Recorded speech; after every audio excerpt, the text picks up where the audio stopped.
সেই হাসরের মাটি আল্লাহর ফেরেশতা আজরাইল এবং জিবরাইল আল্লাহর সামনে মাথা নত করে সিজদার মধ্যে পড়ে কাঁপতে থাকবে। জিবরাইলের চিন্তা, আমি কি আল্লাহর দেওয়া দায়িত্ব সঠিক মতো করতে পারছি কিনা। আজরাইলের চিন্তা, আমি মালাকুল মউত ছিলাম, কত মানুষের জান আমি কবজ করেছি, কত সৃষ্টির জান কবজ করেছি, আল্লাহর হুকুমকে আমি ঠিক মতো মানতে পারছি কিনা। আজরাইল থরথর করে কাঁপতে থাকবে। ইসরাফিল আলাইহিস সালাম, যিনি সিংহায় ফুৎকার দেওয়ার জন্য সিংহায় হাত নিয়ে মুখের কাছে নিয়ে আরশে মুআল্লার দিকে একভাবে তাকায় থাকে। কোটি কোটি বছর ধরে ইসরাফিল আলাইহিস সালাম তাকানো, একটা সেকেন্ডের জন্য পলক ডাইন বাম করে না। কখন আল্লাহ হুকুম দিবে, আল্লাহর একটা হুকুমের জন্য ইসরাফিল আলাইহিস সালাম সিংহায় মুখের কাছে নিয়ে সিংহায় হাতে নিয়ে ধরে তিনি দাঁড়িয়ে আছেন, কখন তিনি সিংহায় ফুঁক দিবেন। আল্লাহর একটা হুকুমের জন্য ইসরাফিল কোটি কোটি বছর ধরে আল্লাহর আশায় তাকায় আছে। একসাথে বলবেন কি আল্লাহু আকবার। ইসরাফিল যখন সিংহায় ফুৎকার দিবেন, আল্লাহর কোরআন বলে ইদাস সামাউ ফাতারাত, আসমানগুলি ভেঙ্গে ভেঙ্গে পড়তে থাকবে। আহা, আসমানগুলি ভেঙ্গে ভেঙ্গে পড়তে থাকবে। ইদাস সামাউ ফাতারাত ওয়া ইদাল কাওয়াকিবু তাসারাত, নক্ষত্রগুলি খণ্ড বিখণ্ড হয়ে ছড়িয়ে ছিটিয়ে বিস্মার হয়ে ভেঙ্গে চুরে চুরমার হতে থাকবে। সেই দিন চুরমার হতে থাকবে সেই দিন। হায় হায়, উপায় কি সেই দিন। মা ইদাল বিহারু ফুজ্জিরাত, সেই দিন সমুদ্র উদ্দোলিত হবে, সমুদ্রের নিচু ভাগ আল্লাহ উঁচা করে দিবে, আর মুহূর্তের মধ্যে সমস্ত পানিগুলি তামাম পৃথিবীর মধ্যে আছাড় মারবে। সমগ্র সৃষ্টিগুলি পানির সাথে আল্লাহ ধুয়ে নিয়ে চলে যাবে। ওয়া ইদাল কুবুরু বুসিরাত, কবর উদ্দোলিত হয়ে যাবে। কবরের হাজার লক্ষ বছরের আগের মুর্দা সেদিন মানুষের আকৃতি নিয়ে রব্বে কারিমের দিকে দৌড়াইতে থাকবে। বিদবাসার মুসলমান, একটু গভীর চিন্তা করে দেখেন তো, হাজার হাজার বছর আগে যারা মারা গেল তাদেরকেও আল্লাহ রাব্বুল আলামিন কিয়ামতের মাঠে পরিপূর্ণ আকৃতি দিয়া ওই মাটির ভিতর থেকে আল্লাহ আবার উঠাবে।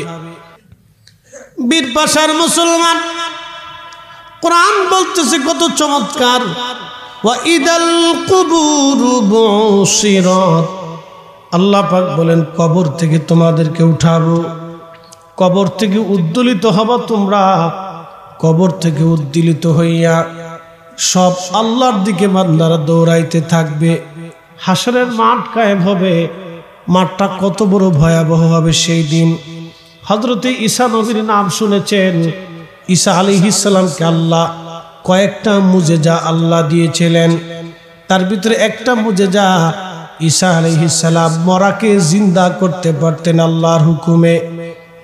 হাজার হাজার বছর আগে কবরের পাশে দাঁড়িয়ে ঈসা নবী যদি বলতেন কুম বিজনিল্লাহ, হে বান্দা আল্লাহর হুকুমে জিন্দা হয়ে যাও, হাজার হাজার বছর আগের কবর ওই বান্দা মানবের আকৃতি নিয়ে জিন্দা হয়ে কবর ফেরে ঈসা নবীর সামনে দাঁড়ায় যাইতো। একবার জোরে বলা যাবে কি আল্লাহু আকবার? না না হয় না, আরো জোরে বলেন আল্লাহু আকবার। তুখরিজুল হাইয়া মিনাল মাইতি ওয়া তুখরিজুল মাইতা মিনাল হাই। আল্লাহ বলেন আমি জিন্দা থেকে মরা বের করি, মরা থেকে আমি আল্লাহ জিন্দা বের করি। একমাত্র ক্ষমতা কার? আল্লাহ। পৃথিবীর সব বিজ্ঞান যদি এক জায়গা হয়, কবরের মানুষ কি আর জিন্দা করে দিতে পারবে? না না, সম্ভব হবে না। 20 বছর মুসলমান মাইকের আওয়াজ বহু দূরে যায়। মা বোনেরা, আপনারাও কথাগুলি ভালো করে শুনে যান। মা, কবর থেকে উদ্দোলিত হব আমরা। এই যে কবর, মাটির সাথে সব কবরগুলি মিশে যাচ্ছে। একটা মানুষ যখন মারা যায়, মারা যাওয়ার পরে 24 ঘন্টা পরে তার পায়খানার রাস্তা দিয়ে পোকা বের হয়। হায় হায় হায়, মানুষের কোনো অহংকার নাই। হাজী সাহেব এখানে উপস্থিত, বড় আশেক মানুষ উনি, বহু চোখের পানি ওনার আছে। আমরা যদিও মনে করি উনি পাগল, বাজান রে পাগল না, চোখের পানি ছাড়া আল্লাহকে খুশি করা সম্ভব না। কথা কন ঠিক কিনা? সেই কঠিন হাসরের মাঠ কায়েম হয়ে যাবে। আল্লাহর আদালতের সামনে কোটি কোটি মানুষ দাঁড়ায় যাবে, জিনেরা দাঁড়ায় যাবে, ফেরেশতারা দাঁড়ায় যাবে। আহা, সেই ভয়াবহ দিন কতই না বিরাট হবে সেই দিন। তারুজুল মালাইকাতু ওয়ার রূহ ইলাইহি, তারুজুল মালাইকাতু ওয়ার রূহু ইলাইহি ফি ইয়াউমিন কানা মিকদারুহু 50,000 সানা। কোরআন বলতেছে দুনিয়ার 50,000 বছর এক জায়গা করলে যত বড় হবে, হাসরের একটা দিন হবে তত বড়। না না, আরো জোরে বলেন আল্লাহু আকবার। সেই দিনের মালিক আমার আল্লাহ, মালিক ইয়াউমিদ্দিন আমার আল্লাহ, আর শাফিউল মুজনিবিন আমাদের নবী। সেই দিনে রব্বুল আলামিন আল্লাহ, রাহমাতুল লিল আলামিন নবী। সেই দিনের রব আমার আল্লাহ, রহমত আমার নবী। সেই দিনের আরশে মুআল্লার মালিক আমার আল্লাহ, মাকামে মাহমুদ ওয়ালা আমাদের নবী। একবার জোরে বলা যাবে কি ইয়া রাসূলুল্লাহ? সেই দিনের মালিক আমার আল্লাহ, কিন্তু সভাপতি আমার নবী। সুবহানাল্লাহ। বাড়ি যায় তারপরও খাইয়ে একসাথে বলেন আল্লাহু আকবার। আরো জোরে জিমেশ নে তোরা, আরো জোরে কর। মুসল্লি ঠিক আছে, বুঝতে? সেই বিরাট হাসরের মাঠের মালিক আমার আল্লাহ, সভাপতি আমার নবী। বলবেন হুজুর কিভাবে বললেন এটা? আল্লাহ পাক ডাক দিবে, হাবিব আজকে আপনি হলেন এই হাসরের মাঠের এমন একজন কর্তা, আপনি যা চাবেন আমি আল্লাহ আজকে তাই দিয়ে দেব। ওয়ালা সাউফা ইউতিকা বুকা ফাতারদা।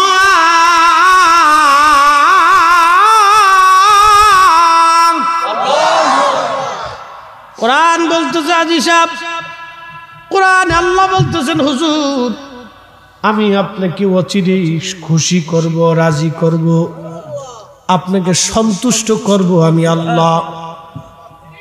হায় হায়, হাসরের মাঠ, সেই দিন বিরাট বড় মাঠ কায়েম হবে। সূর্য থাকবে মাথা বরাবর মাত্র 2 মাইল উপরে। যেই সূর্যটাকে আজ আপনারা দেখেন, বিরাট বড় সূর্য, দুনিয়ার 13 লক্ষ পৃথিবীর সমান একটা সূর্য। সূর্যের উত্তাপ 200 কোটি ডিগ্রি সেলসিয়াস, 200 কোটি ডিগ্রি সেলসিয়াস। মাত্র 13,000 ডিগ্রি সেলসিয়াস এই লোহাটা পানির মতো গরম নরম হইয়া একবারে মিসমার হয়ে চলে যায়। মাত্র 13,000 ডিগ্রি সেলসিয়াস তাপমাত্রায় লোহাটা পানির মতো নরম হয়, যার কারণে এটা যেইভাবে খুশি সেইভাবে বানানো যায়। কিন্তু সূর্যের তাপ 200 কোটি ডিগ্রি, কিয়ামতের মাঠে থাকবে মাত্র 2 মাইল উপরে, আরো গুণ হবে 70টা গুণ। তাহলে সেই হাসরের মাঠটা কত বড় ভয়াবহ হবে। সেই মাঠে কোনো ছায়া থাকবে না, একমাত্র ছায়া হবে আরশে মুআল্লার ছায়া।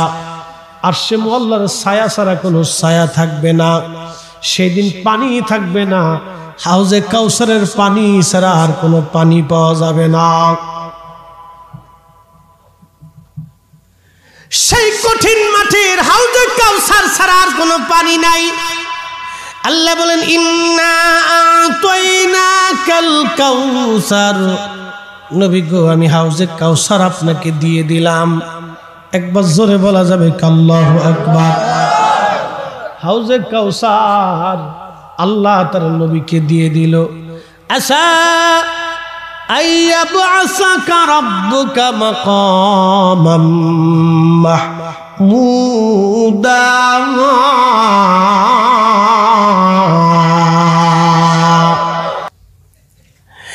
আল্লাহ বলল হাবিব শুধু হাউজে কাউসার দেই নাই, আপনাকে আমি আল্লাহ মাকামে মাহমুদ বান দিয়ে দিলাম। ওটা আরশে মুআল্লার ডান পাশে থাকবে। খুব মনোযোগ দেন, সেদিন আরশের মুআল্লার ছায়া ছাড়া আর কোনো ছায়া হবে না, হাউজে কাউসারের পানি ছাড়া আর কোনো পানি হবে না। হাউজে কাউসারের পানি এতই সুমিষ্ট, এতই মজাদার, এক পেয়ালা পানি উম্মতকে নবী ডাক দিয়ে নিয়ে পান করাবে। 30,000 বছর পানির পিপাসা লাগবে না। কোন বর্ণনায় আসছে জান্নাতে না যাওয়া পর্যন্ত পানির পিপাসা লাগবে না। চিৎকার মেরে জোরে বলেন আল্লাহু আকবার। ও নবীজি, এই হাউজে কাউসার কারা পাবে আপনি শুনে নেন। ফাসাল্লি লিরাব্বিকা ওয়ানহার।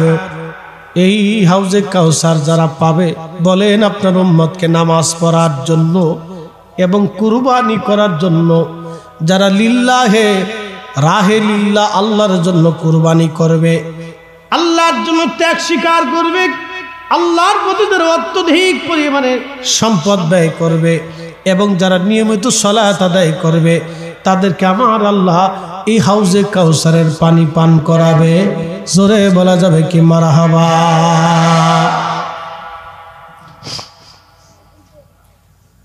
ও বীরপাশের মুসলমান মা বোনেরা, শুনিয়া যান,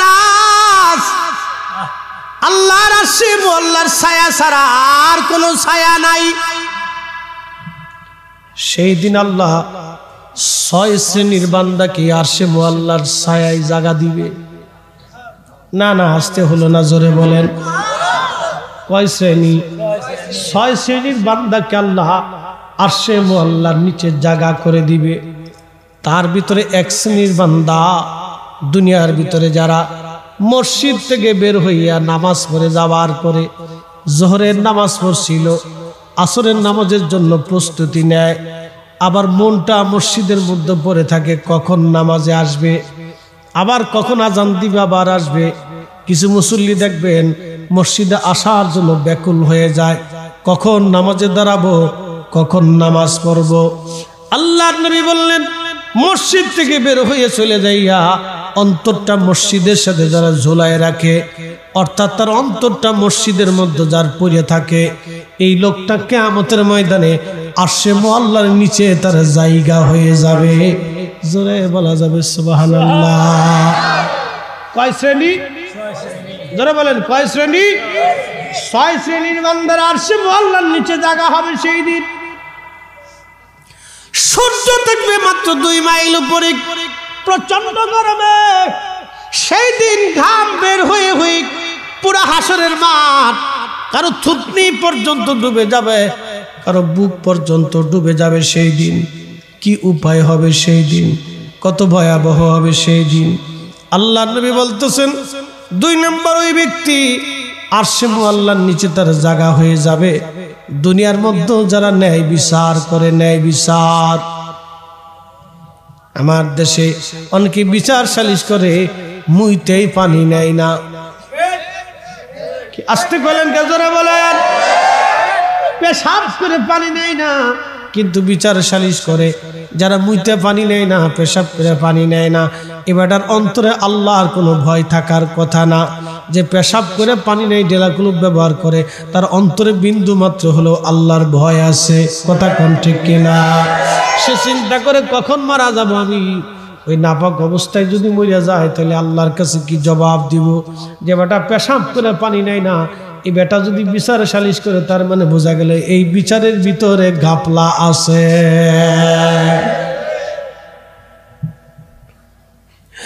ইন্নাল্লাহা ইয়ামুরু বিল আদলি ওয়াল ইহসান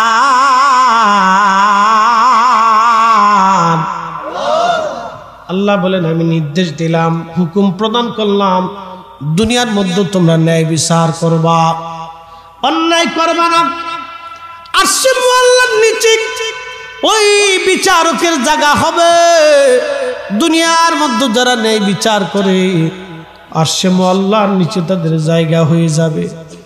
দুনিয়াতে যারা ন্যায় বিচার করবে না, আহা, তার কপাল এমন ভাবেই পুড়ে যাবে, এমন পুরা পড়বে, হাসরের মাঠে আমার রসুলের দরবারেও তার সুপারিশ হবে না।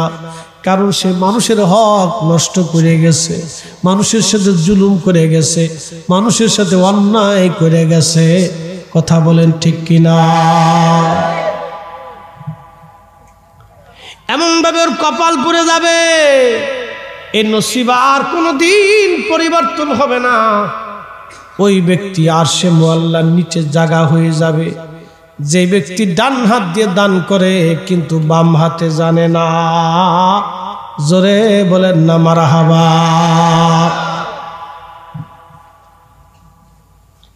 আমার দেশে এখন যাকাত ফরজ। রমজান মাস আসলে কিছু যাকাতের কাপড় আনে। যাকাতের মার্কেট এখন আলাদা হয়েছে। যাকাতের কাপড় আলাদা, যাকাতের লুঙ্গি আলাদা, যাকাতের গেঞ্জি আলাদা, যাকাতের সেলোয়ার কামিজ আলাদা। এই পচা গসা সেলোয়ার কামিজ যাকাতের লুঙ্গি আইনা আমার দেশের গরিব মানুষ এই যাকাত লুঙ্গি দেয়। কয়দিন পরছে, 2 মাস পরার পরে বেটা পেশাব করতে বসছে, নিচ থেকে ফাইরে চলে গেছে। কথা কম। হ্যাঁ, দাম কত রে? 150 টাকা। বিরাট বড় নাম ফুটে, আমি বিরাট যাকাত দিছি, খালি নাম ফুটে। এই ব্যক্তি আরশে মুআল্লার নিচে জায়গা হবে না। আল্লাহকে খুশি করার জন্য যারা দান করে, আল্লাহ রাসূল বলতেছেন এই লোকটার জায়গা কিয়ামতের মাঠে আমার আল্লাহ আরশে মুআল্লার নিচে করে দিবে। অথচ আল্লাহর আরশে মুআল্লার ছায়া ছাড়া আর কোনো ছায়া সেই দিন থাকবে না। আহা, এই লোকটার জায়গা হয়ে যাবে। আর একটা লোকের আরশে মুআল্লার নিচে জায়গা হয়ে যাবে। সেই লোকটা হলো কোন সুন্দরী রূপসী তাকে জেনা করার জন্য আহ্বান করেছিল, কিন্তু সে জেনা না করে আল্লাহর ভয়ে চলে আসছে। এমন ব্যক্তিকে আমার আল্লাহ আরশে মুআল্লার নিচে জায়গা করে দেবে। একবার জোরে বলা যাবে কি আল্লাহু আকবার। মিম্বার কিসের? নূরের চেহারা, নূরের মিম্বার। দুনিয়াতে ভালোবাসা কার জন্য? জোরে বলেন কার? না একসাথে বলেন কার জন্য? শাহজালাল কার ওলি? ভালোবাসবো কার জন্য? জিয়ারতে যাব কার জন্য? আমরা জিয়ারতে যাই আল্লাহর জন্য, আল্লাহর জন্য ভালোবাসি। শাহজালাল ইয়ামিনী মুজাদ্দিদের জায়গা হবে আরশে মুআল্লার নিচে, আমরাও ওনার সাথে জায়গা হয়ে যাবে। আলমারউ মা মান আহাব্বা, দুনিয়াতে যে যারে ভালোবাসে তার সাথে তার হাসন নাসর হবে। আমরা অলি ভালোবাসি, অলিদের সাথে আমরা হাসন নাসর হবে। তোমরা নজদিদেরকে ভালোবাসো, নজদিদের সাথেই তোমাদের হাসন নাসর হবে। কথা কোন ঠিক কিনা?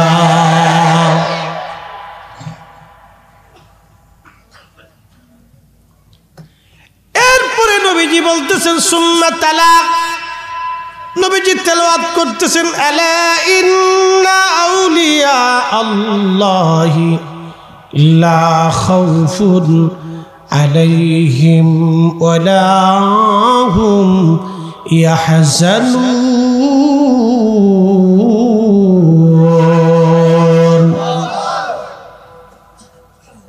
ও নবীর উম্মত শুনিয়া যান, আল্লাহ রাব্বুল আলামিন বলতেছে আলা, সাবধান, ইন্না নিশ্চয় আউলিয়া আল্লাহ, আমার ওলি যারা তাদের কোনো চিন্তা নাই, লা খাউফুন কোনো ভয় নাই, ওয়ালা হুম ইয়াহজানুন তাদের চিন্তার কোনো কারণ নাই, চিন্তার কোনো কারণ নাই।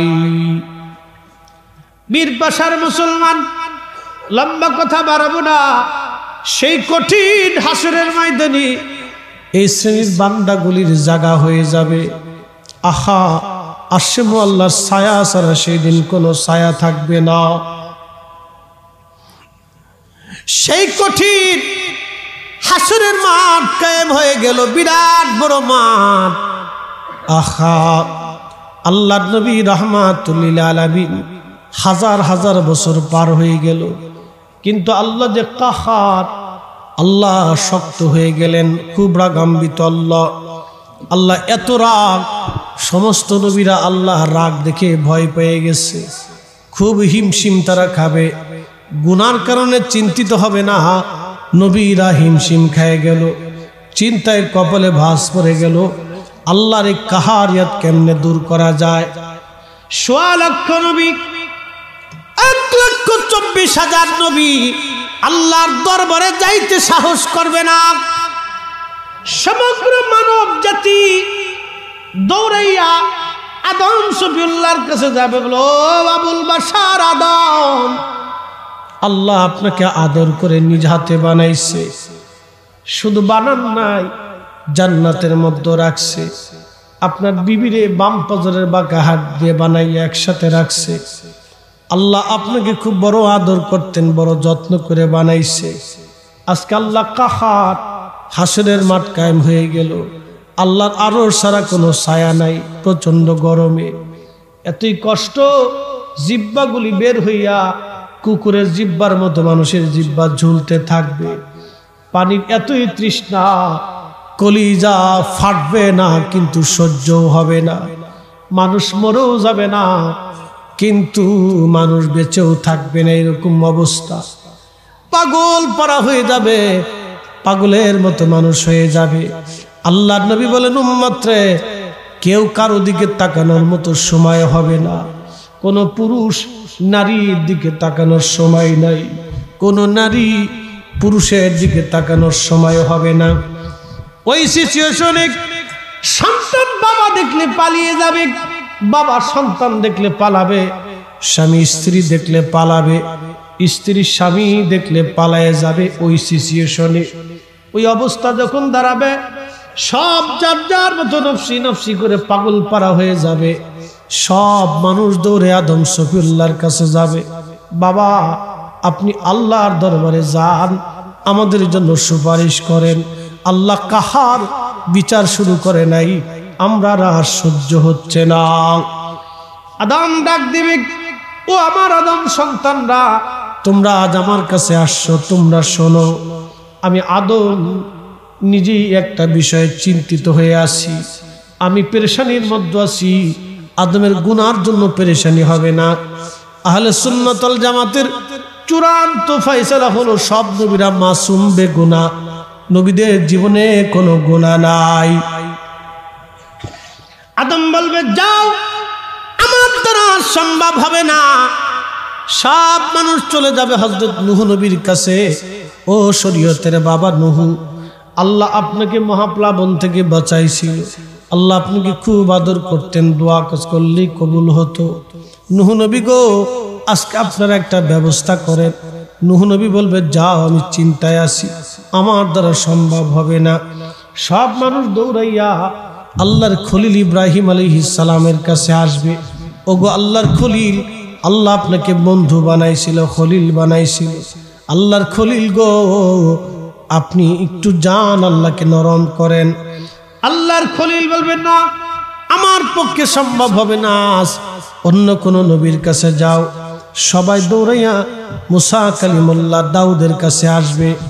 দাউদ, আল্লাহ আপনাকে সুন্দর একটা কণ্ঠ দিয়েছিল, লাহান, আপনার জবুর শরীফ তেলাওয়াত শুনে পাখিরা মরে যাইতো, পশুরা মরে যাইতো, তারপরও আপনার জবুর তেলাওয়াত ছাড়তো না, শোনা শ্রবণ করা বন্ধ করতো না।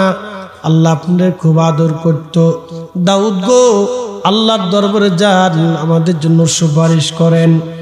দাউদ নবী বলবে, আমার দ্বারা সম্ভব হবে না, অন্য কোন নবীর কাছে তোমরা চলে যাও।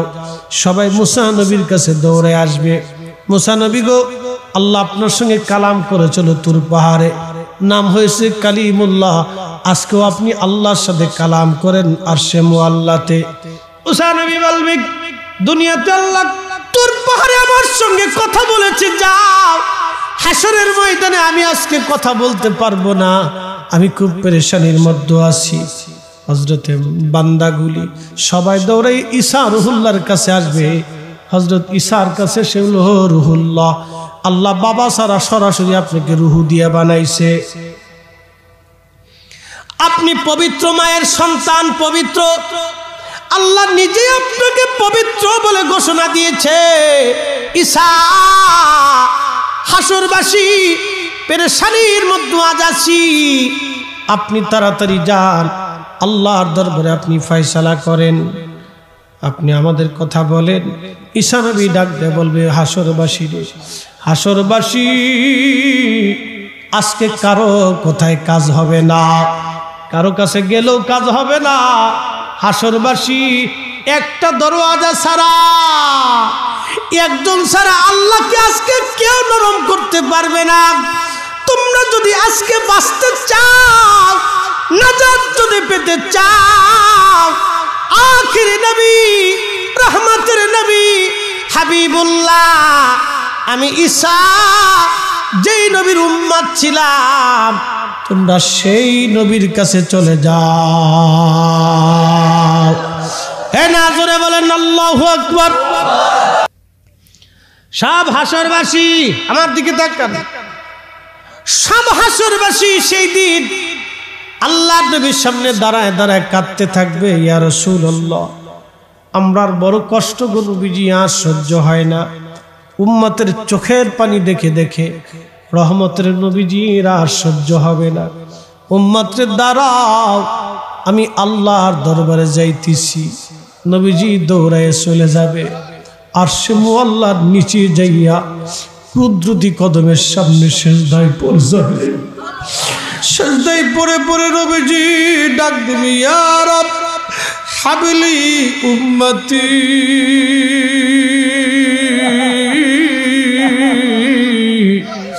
ইয়া রব হাবলি উম্মতি। আল্লাহ আমার উম্মত গুনাহ করছে, আমার উম্মত গুনাহগার, আমার উম্মত গুনাহ করছে। আল্লাহ আমার উম্মত গুনাহগার, আমার উম্মত গুনাহ করে ফেলছে। আল্লাহ আল্লাহ ডাক দিবে, হাবিব মাথা উঠান, আর সিজদায় পড়ে আপনি কাঁদবেন না। কি চান? আপনাকে আমি ওয়াদা করছি, ওয়ালা সাউফা ইউতিকা রাব্বুকা ফাতারদা। চোখের পানি ছাড়া রাসূলকে রাজি করা যায় না। আমাদের জীবনে যে ইবাদত আছে, এই ইবাদত দিয়ে আল্লাহকে খুশি করার মতো শক্তি আমাদের নাই। রাসূলের দরবারে একজন পাগল ছিল, ওয়াসাল কারনি। আল্লাহর নবী সাহাবায়ে কেরামকে বলেন, সাহাবীরা রে, আমার উম্মতের মাঝে কিছু মানুষ থাকবে, সমাজে তাদের কোনো দাম থাকবে না, রাষ্ট্রীয় পর্যায়ে তাদের কোনো দাম থাকবে না, চুল দাড়িগুলি থাকবে এলোমেলো, কাপড় থাকবে ময়লা যুক্ত, তারা দরিদ্র মধ্যে থাকবে। ও আমার উম্মতেরা শোনো, এরা আল্লাহর কাছে কিছু চাইতে দেরি হবে, আল্লাহর আকাশ থেকে আসতে দেরি হবে না।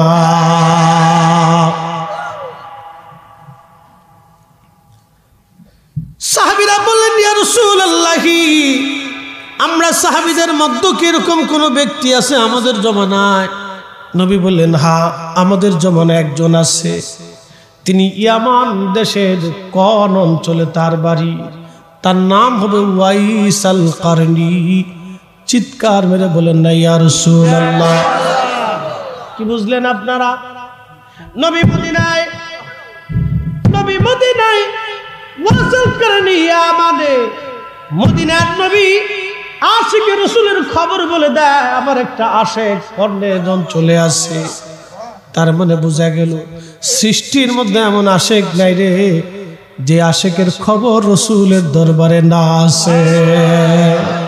যারা বলে আমার নবী জানে না, আমার নবী জানে না, নবী চিনে না, নবী দেখে না, আল্লাহর নবী বলেন, ওমর রে, যদি কোনোদিন আমার ওই পাগলের সাথে তোমাদের দেখা হয়, তোমার মাগফিরাতের জন্য ক্ষমা চেয়ে নিও।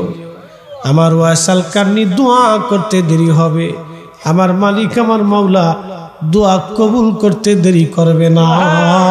চিৎকার মেরে বলেন ইয়া রাসূলুল্লাহ। 10 বছর ধরে ওমর তারে তালাশ করছে। 10টা বছর ধরে হযরত ওমর তারে তালাশ করলেন। ও বীরপাশার মুসলমান, ওমরের জীবনের সর্বশেষ হজ, যেই বছর তিনি শহীদ হবেন ওই বছর হজ করতে গেছে, তাওয়াফ করতেছিলেন হযরত ওমর। কিন্তু নবীর কথায় হযরত ওমর এখনো ভুলেন নাই। ওই লোকটাকে দরকার যেই লোকটার প্রশংসা রহমতের নবীর জবান দিয়ে বের হইছে। কে সেই লোক? কে সেই আশিক যার চোখের পানির এত দাম? কে সেই পাগল? কে সেই নবীর আশিক যার একটা হাকের দাম এত বিরাট?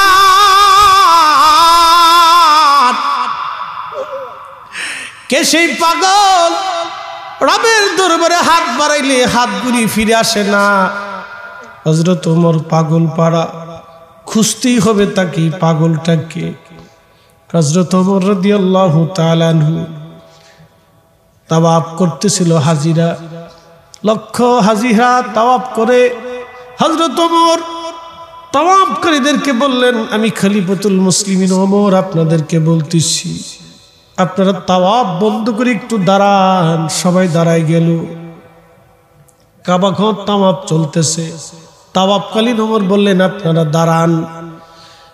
ইয়ামানের কোন অঞ্চলের যারা আছেন, ইয়ামান দেশের হাজিরা ব্যতীত সব হাজিরা বসে পড়েন, শুধু ইয়ামানের হাজিরা দাঁড়ায় থাকেন। ইয়ামান দেশের হাজিরা দাঁড়ায় রইল। হযরত ওমর রাদিয়াল্লাহু আনহু বললেন, ইয়ামান দেশের হাজিদের মধ্যে কারণী যারা আছেন, কর্ণের বংশভূত যারা আছেন, আপনারা ব্যতীত সব হাজিরা বসে পড়েন। একজন ব্যক্তি মাত্র দাঁড়ায় রইছেন, দাঁড়িয়ে আছেন। হযরত ওমর জিজ্ঞেস করলেন, আপনার বাড়ি কি ইয়ামান? বলে হ্যাঁ। আপনি কি কর্ণী কোন বংশের মানুষ নাকি? বলে হ্যাঁ। হযরত ওমর বলতেছে, কারণী, আপনাদের দেশে ওয়াইসাল কারণী নামক কাউরে আপনি চিনেন কিনা? লোকটা ওয়াইসাল কারণীর আপন চাচা ছিল। ডাক দে বলতেছে, ওমর, আপনি কি সেই ওয়াইসের কথা বলেন? আমাদের দেশের মানুষ তারে পাগল মনে করে।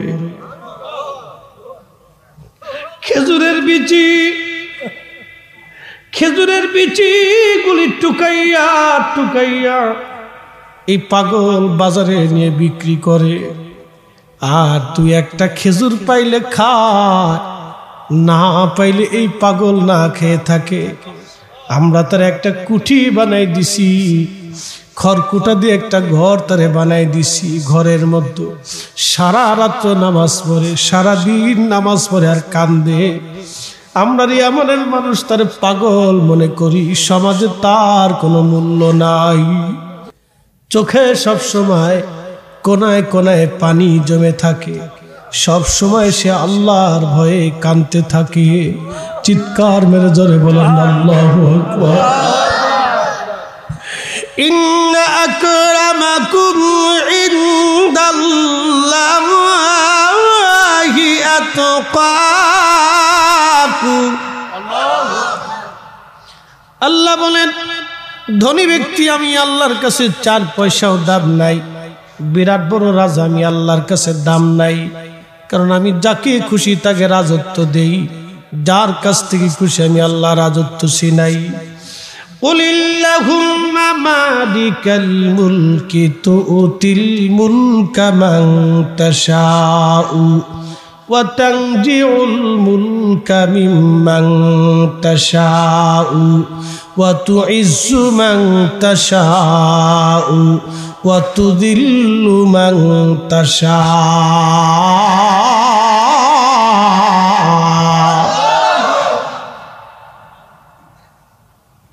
আমার রব, আমার মালিক বলতেছে, হাবিব জানান উম্মতকে, तमाम কুল কায়নাতের মালিক মালিক আমি আল্লাহ, মালিক আমি আল্লাহ। আমি যাকে খুশি তাকে রাজা বানাই, যার কাছ থেকে খুশি আমি আল্লাহ রাজত্ব ছিনাই নেই। যাকে খুশি ইজ্জতওয়ালা বানাই, যার কাছ থেকে খুশি আমি মালিক ইজ্জত ছিনাইয়ে নিয়ে যাই। বীরপাশার মুসলমান, আল্লাহর দরবারে ধনী দরিদ্রের তফাৎ হবে না। কোটি কোটি টাকার মালিক আল্লাহর দরবারে 4 পয়সাও দাম হবে না। বিরাট বড় রাজা 4 পয়সাও দাম হবে না। অনেক বড় শিক্ষিত জ্ঞানী 4 পয়সাও দাম হবে না। অনেক সুন্দর চেহারা 4 পয়সাও দাম হবে না। সুন্দর কণ্ঠ সেও দাম হবে না। বিরাট বড় মুফতি আর শাইখুল হাদিস এইগুলি দিয়ে আল্লাহ পাওয়া যায় না। ফতোয়া দিয়ে দিয়া আল্লাহ তার নবীর খুশি করা যায় না। কি কথা কর? নবী পাইতে হলে ওয়াসাল কারনির মতো প্রেমিক হওয়া লাগবে।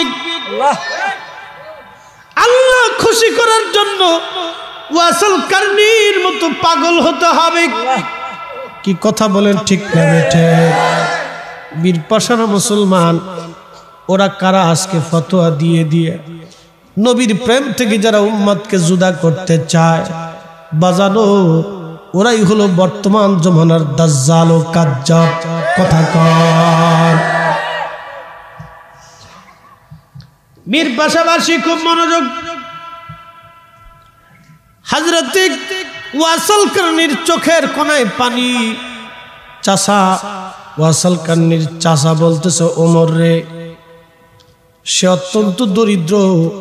একটা জুব্বা তার আছে, পশম দিয়ে বানানো এই জুব্বা মুঠা। বছরের পর বছর একটা জুব্বা পরিহিত থাকে, ছিঁড়ে যায়, আবার সেলাই করে তালি দেয়। তালিতে তালিতে পুরা জুব্বাটা তার ভরে গেছে। কি করে বোঝাবো ইশকে রাসূল কি জিনিস? হায় হায় হায়, একটা জুব্বা তালি দিতে দিতে জায়গায় জায়গায় ছিঁড়া। একটা মাত্র চাদর ওয়াসাল কারনি, তা পশম দিয়ে বানানো মোটা, ছিঁড়ে ছিঁড়ে তালি তালি দিয়ে একটা পোশাক পরি জীবন পার করলো। হায় হায়, জীবন পার হয়ে গেল ওয়াসাল কারনি। হযরত ওমর চোখের পানি পড়তেছিল, কাঁদতে কাঁদতে মাকাম ইব্রাহিমের পাশে ডেক্সি উঠে গেল ওটা, আর ওনার শরীর কাঁপতে ছিল।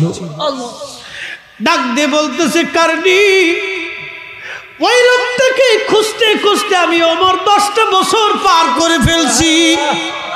না না, চিৎকার মেরে জোরে বলা যাবে আল্লাহু আকবার। হযরত ওমর বলতেছে, কারনি, আমি তোমার ওই ওয়াজকে 10টা বছর ধরে খুঁজতেছি। তুমি যারে আজ পাগল বলতেছো, কুঠি ঘরের মধ্যে যে আজ থাকে, একটা জুব্বা পরে সারা জীবন যে কাটাই দিল, তালি যুক্ত চোখের কোনায় যার পানি দেখো, সারা রাত্র যারে নামাজে দেখো, সারা দিনে যারে ইবাদতে দেখো, একটা কুঠি ঘরের মধ্যে থাকতে দেখো, যারে তুমি খেজুরের বিচি করাই খুঁটে খুঁটে টুকায় টুকায়া বাজারে বিক্রি করতে দেখো, সারাদিন পরে একটা খেজুর দিয়ে ইফতার করতে দেখো, তুমি জানো না কারনি তার সম্পর্কে আমার রাসূল বলে গেছে, আমার এই কারনি ওয়াইজ যদি দোয়া করে, আমার মালিক আমার মাওলা আসমান থেকে দোয়াগুলি খালি পাঠায় না। এ না, চিৎকার মেরে জোরে বলেন আল্লাহু আকবার। তেলের গাড়ি তেলে চলে, হাওয়ার গাড়ি হাওয়ায় উড়ে,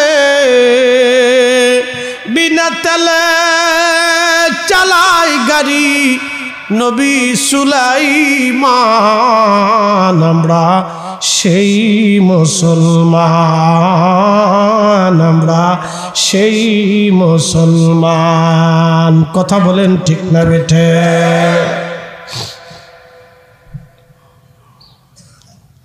ও বীরপাশার মুসলমান, হযরত ওমর ডাক দিয়ে বলতেছে, কারনি, ওয়াসাল কারনি কি হজে আসছে? ইয়ামানের লোকটা বলতেছে, হ্যাঁ, ওয়াসাল কারনি হজে আসছে। হযরত ওমর ডাক দেখে, আল্লাহর বান্দা বলো কোন জায়গা গেলে আমি তারে পাবো? 10টা বছর ধরে আমি তারে খুঁজতেছি, 10টা বছর ধরে আমি তারে খুঁজি, কোন জায়গা গেলে তারে পাওয়া যাবে বলো? ওয়াসাল কান্নি চাচা বলতেছিল, হুজুর সে এখন ওই যে আরাফাতের মাঠে গেলে তারে পাওয়া যাবে। হযরত ওমর আর আলী দুজন উটের পিঠে চড়ে আরাফাতের দিকে রওনা হয়ে গেলেন। যায় দেখতেছে একটা গাছের নিচে দাঁড়াইয়া দাঁড়াইয়া হযরত ওয়াসাল কান্নি নামাজ পড়ে, নামাজ পড়তেছিল। নামাজ শেষ হযরত ওমর থেকে সালাম দিলেন, আসসালামু আলাইকুম রাহমাতুল্লাহ, সালাম দিলেন। ওয়াসাল কান্নি সালামের জবাব দিলেন।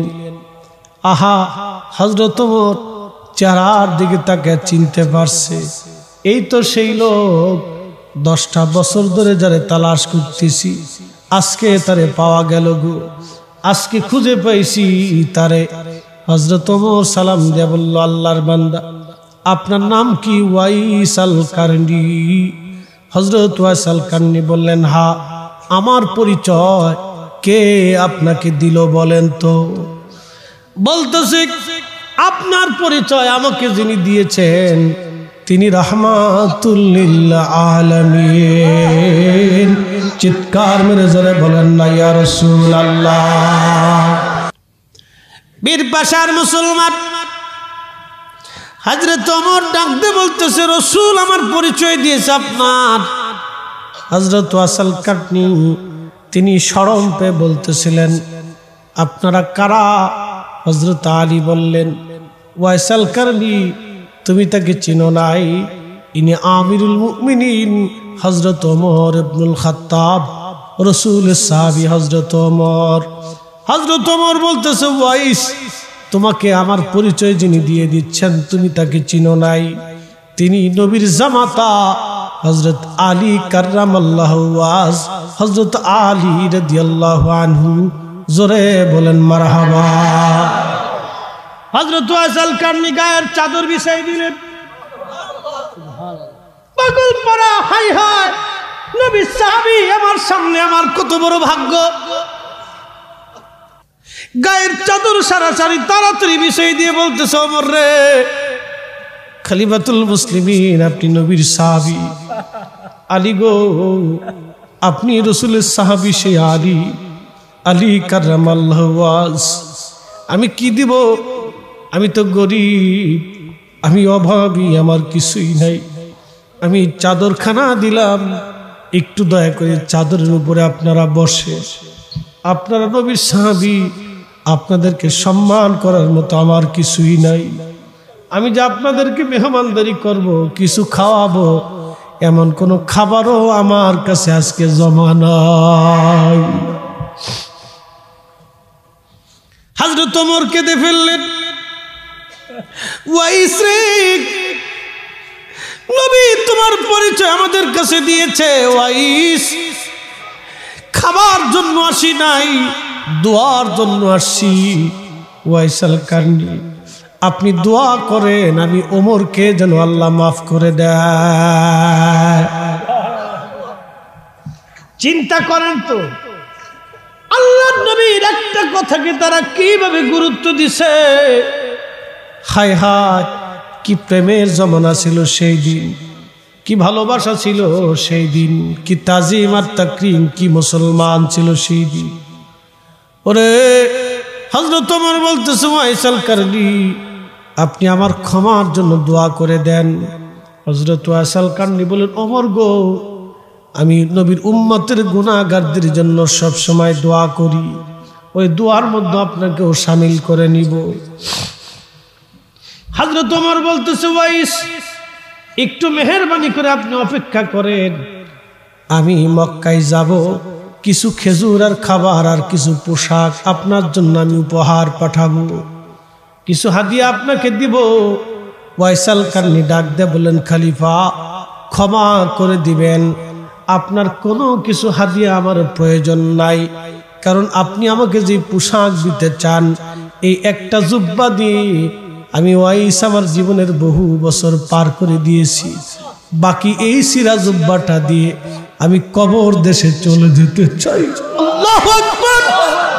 না না, চিৎকার মেরে বলেন আল্লাহু আকবার! জোরে বলবেন কি ইয়া রাসূলুল্লাহ? আহা, কি করে বুঝাবো ইশকে রাসূল, আশিকে রাসূলদের জীবন। বলতেছে হুজুর আমিরুল মুমিনিন, আর পোশাকের আমার কোনো প্রয়োজন নাই, এই একটা পোশাক দিয়ে আমি আমার জীবন চালাইতে চাচ্ছি। কোনো খাবারের প্রয়োজন নাই। কেন খাবার লাগবে? যে মালিক আমাকে সৃষ্টি করেছে, কোথাও না কোথাও সেই মালিক আমার রিজিকের ব্যবস্থা করে দেবে। হায় হায় হায়, এটা কেমন তাকওয়া! তখন হযরত ওমর আফসোস করতে লাগলেন আর কাঁদতে লাগলেন আর বলতে লাগলেন, ওমর যদি এর আগেই মারা যাইতো কতই না ভালো হইতো। কেন ওমর খলিফাতুল মুসলিমিন হতে গেল? ওমর রে, কেন খলিফাতুল মুসলিমিন হইতে গেলা তুমি? দুনিয়ার এত বিরাট বড় রাজত্বর খলিফা কেন হতে গেলে তুমি? হযরত ওমর নিজেকে ধিক্কার দিতে লাগলেন ওই রকম। এটা ওনার তাকওয়া, আল্লাহর প্রতি ভালোবাসা, আল্লাহর প্রতি ভয় ছিল এটা। উনি খলিফা হয়েছেন বিদায় বিষয়টা যে এরকম তা না, উনি তাকওয়ার কারণে আল্লাহর ভয়ের জন্য উনি এরকম করতে লাগলেন।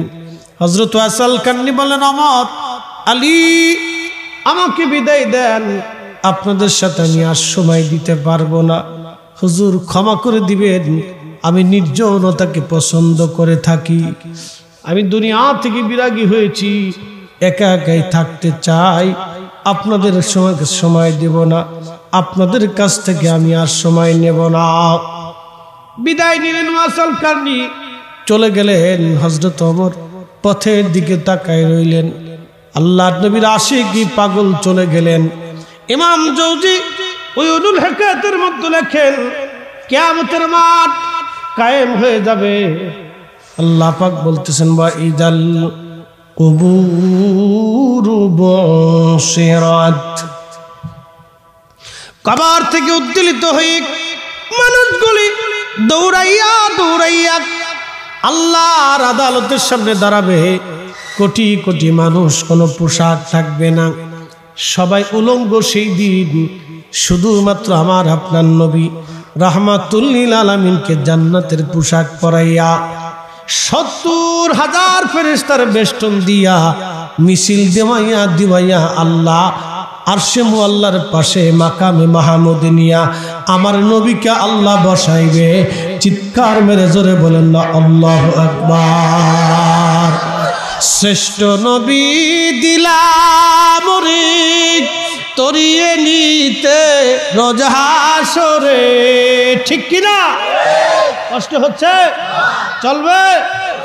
শ্রেষ্ঠ নবী দিলাম রিক তরিয়ে নিতে রোজ হাসরে, পথ না ভুলি তাই তো দিলে পাক কুরআনের বাহর।